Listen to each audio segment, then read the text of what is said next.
ನಾನು left hand switch ಆದ್ರೂ bat eye to low ಇಂದ ಸ್ಟಾರ್ಟ್ ಆಗಬೇಕಾಗುತ್ತೆ, ಎಕ್ಸ್ಟೆಂಡ್ ಮಾಡಬೇಕಾಗುತ್ತೆ ಕೈನ.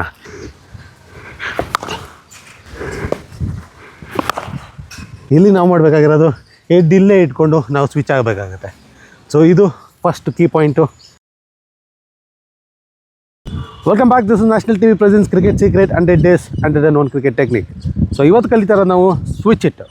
ಎಸ್, ಸ್ವಿಚ್ ಇಟ್ಟು ಯಾಕೆ ಕರೀತಾರೆ, ಹಾಗೆ ಏನೇನು ಟೆಕ್ನಿಕಲ್ ಡೀಟೇಲ್ಸ್ ಇರುತ್ತೆ, ಏನೇನು ಕೀ ಪಾಯಿಂಟ್ಸ್ ಇರುತ್ತೆ, ಏನೇನು ಸೀಕ್ರೆಟ್ಸ್ ಇರುತ್ತೆ, ಅದನ್ನೆಲ್ಲ ತಿಳಿಸ್ಕೊಡ್ತೀನಿ. ಫಸ್ಟು ಸ್ವಿಚ್ ಇಟ್ ಯಾವ ರೀತಿ ಕಾಣುತ್ತೆ ಅನ್ನೋದನ್ನ ನೋಡೋದಾದರೆ,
ಸೊ ಇದು ಸ್ವಿಚ್ ಇಟ್. ಸೊ ಇಲ್ಲಿ ಟೆಕ್ನಿಕಲ್ ಡೀಟೇಲ್ಸ್ ಏನಂದರೆ, ರಿವರ್ಸ್ ಸ್ವೀಪ್ ಆದರೆ ಇಲ್ಲೇ ರೈಟ್ ಹ್ಯಾಂಡರಾಗೆ ನಾವು ಆಡ್ತಾಯಿದ್ವಿ.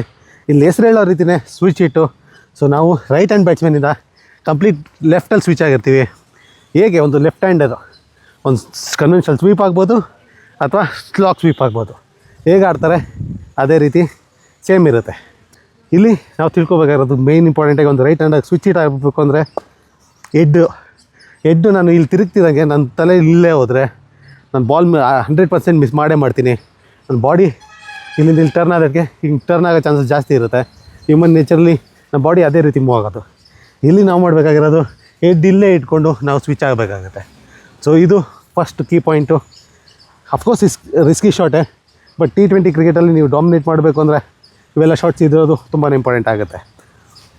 ಇಲ್ಲಿ ಲೆಫ್ಟ್ ಹ್ಯಾಂಡರ್ಗೆ ಕನ್ವರ್ಟ್ ಆಗೋದು. ನನ್ನ ಹೆಡ್ ಪೊಸಿಷನ್ ಇಂಪಾರ್ಟೆಂಟ್. ಇಲ್ಲಿ ರೈಟ್ ಇದ್ರೂ ಇಲ್ಲೇ ಇದೆ ತಲೆನೊಂದು, ಲೆಫ್ಟ್ ಬಂದರೂ ಇಲ್ಲೇ ಇದೆ.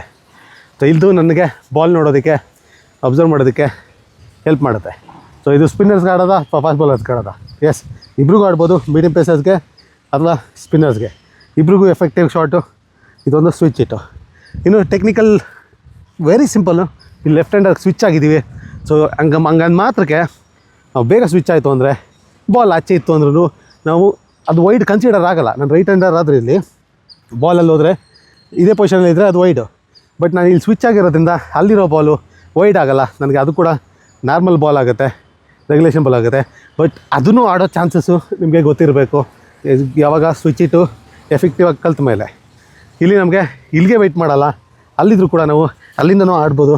ಅಥವಾ ಅಟ್ಲೀಸ್ಟ್ ಬ್ಲಾಕ್ ಮಾಡಿ ಒಂದು ಬೌಂಡ್ರಿ ಅಥವಾ ಸಿಗದೆ ಹೋದ್ರೂ ಅಟ್ಲೀಸ್ಟ್ 1 or 2 ರನ್ಸ್ ತೊಗೊಳ್ಳೋ ಕೆಪಾಸಿಟಿ ಇರಬೇಕು. ಯಾಕೆ again attacking game, T20 game, boundary ಸಿಗಲಿಲ್ಲ ಅಂದರೆ ಅಟ್ಲೀಸ್ಟ್ 1 ರನ್ ಬೇಕಾಗುತ್ತೆ. ಸೊ ಅದಕ್ಕಾಗಿ ಅದು ಕೂಡ ಇಂಪಾರ್ಟೆಂಟ್ ಇರುತ್ತೆ. ಇಲ್ಲಿ ಸ್ವಿಚ್ಚು ಲೋವರ್ ಬಾಡಿಗೆ ಹೋದರೆ ನನ್ನ ಬ್ಯಾಕ್ ಫುಡ್ ಏನಿದೆ ಅದು ಇಲ್ಲಿ ಫ್ರಂಟ್ ಫುಟ್ ಆಗುತ್ತೆ. ಸೊ ಇಲ್ಲಿ ಫ್ರಂಟ್ ಫುಡ್ಗೆ ತಂದಾಗ ನಾನು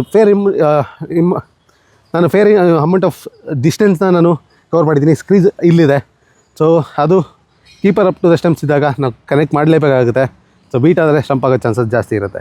ಸೊ ಇನ್ನೊಂದು, ಇಲ್ಲಿ ನಮ್ಮ ಬ್ಯಾಕ್ ಫುಟ್ ಏನಿದೆ ಅದನ್ನು ಹಿಂದೆ ತೊಗೊಂಡು ನಮ್ಮ ರೈಟ್ ಲೆಗ್ನ ನಾವು ಮುಂದೆ ತೊಗೋಬೇಕಾಗುತ್ತೆ. ಇಲ್ಲಿ ನನ್ನ ಲೆಫ್ಟ್ ಹ್ಯಾಂಡ್ ಪೊಸಿಷನಲ್ಲಿರ್ತೀನಿ. ಇದು ಸ್ವಿಚ್ಚು ಕೂಡ ತುಂಬಾ ಇಂಪಾರ್ಟೆಂಟ್ ಆಗುತ್ತೆ ಕ್ವಿಕ್ಕಾಗಿ. ಸೊ ಇದು ಸಿಕ್ಕಿದಾಗ ನಾನು ಲೆಫ್ಟ್ ಹ್ಯಾಂಡ್ ಪೊಸಿಷನಲ್ಲಿ ಇದ್ದೀನಿ, ಲೆಫ್ಟ್ ಹ್ಯಾಂಡ್ ಬ್ಯಾಟ್ಸ್ಮನ್ ಥರನೇ ಇಲ್ಲಿಂದ ನಾನು ಶಾಟ್ಸ್ನ ಎಕ್ಸಿಕ್ಯೂಟ್ ಮಾಡ್ಬೋದು.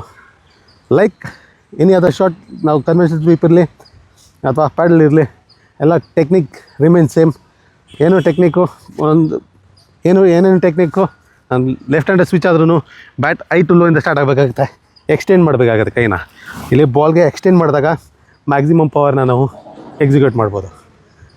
ಇನ್ನೊಂದು ಹಾಗೆ ಕೆಳಗಡೆ ಕೂತ್ಕೊಂಡು ಹೊಡಿಬೋದು, ಇಲ್ಲ ಅಂದರೆ ಶಾರ್ಟ್ ಇತ್ತು ಅಂದರೆ ಇಲ್ಲಿಂದನೂ ತೊಗೊಂಡು ನಾವು ಹೊಡಿಬೋದು as a left hander. So ಇದು ಸ್ವಿಚ್ ಇಟ್ಟು ಇದು ಕೀ ಪಾಯಿಂಟ್ಸ್ಗಳು. ಸೊ ಕಲಿಯೋದ್ರಲ್ಲಿ ಏನು ತಪ್ಪಿಲ್ಲ, ಹೆಂಗಿದ್ರು ಸರಿ ಅಥವಾ ಪ್ರೊಫೆಷನಲ್ ಒಂದು ಕ್ಲಬ್ ಲೆವೆಲಲ್ಲಿದ್ದು ಸರಿ, ನೀವು ಕಲ್ತ್ರೆ always benefit. So you have most scoring shots ಅಷ್ಟೇ. So good luck, keep improving, keep practising.